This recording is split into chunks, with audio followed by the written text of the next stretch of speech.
Michael Dollar. Welcome back to my channel.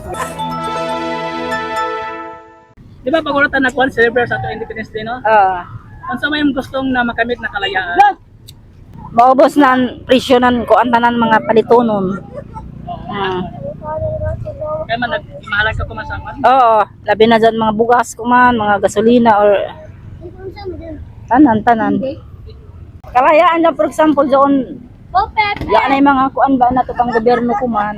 For example, dyan magtinda kita na, dyan magtinda ba na di na kita pantakpon ba, may kalayaan na kita. Damo lang yung mga doon.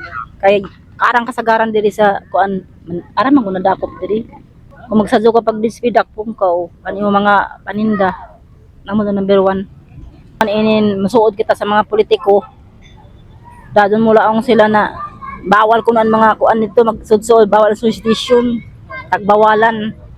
Nalabo na kung hapit na eleksyon, araman na nila ka kuan sa ato. Oo.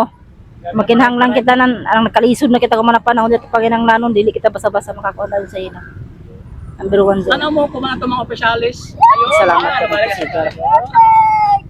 Ha?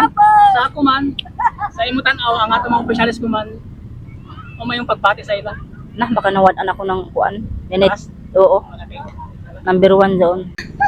Kay nusuod ako sa ila, kay may problema ako sa ako igsuon na sakit. Yata ko tabangin kay mura ang nawaya ko rin si sa layong.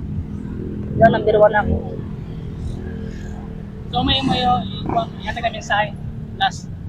Mensahe na dapat magkuha na sila dyan. Ipantay ba nila? Di na sila magkuha ng mga ubos ng mga tao. Tabangan nila. Oo. Tabangan nila ang mga tao kung managkalisod.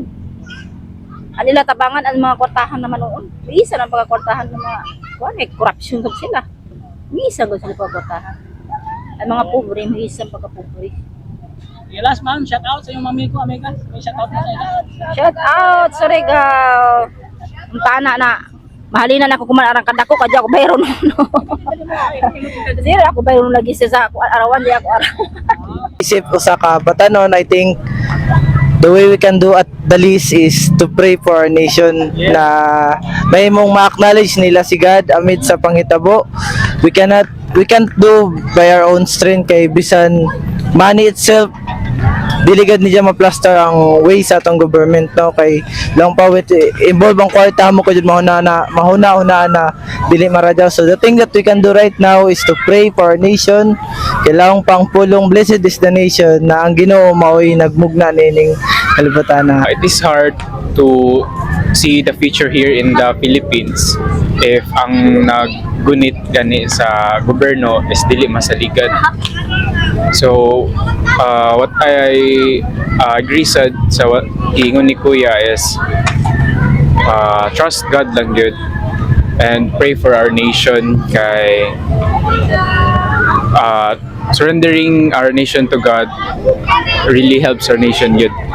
Now, for those who just don't know Jesus, again, I think you start a relationship with your word. You just ask. You know, if you don't have the faith, you can't see. Ask God, give me the eyes to see, give me the ears to hear what He has for you, and you'll see something brand new. Yeah. Be born in you. You know, you can be born again, a new creation. Yeah.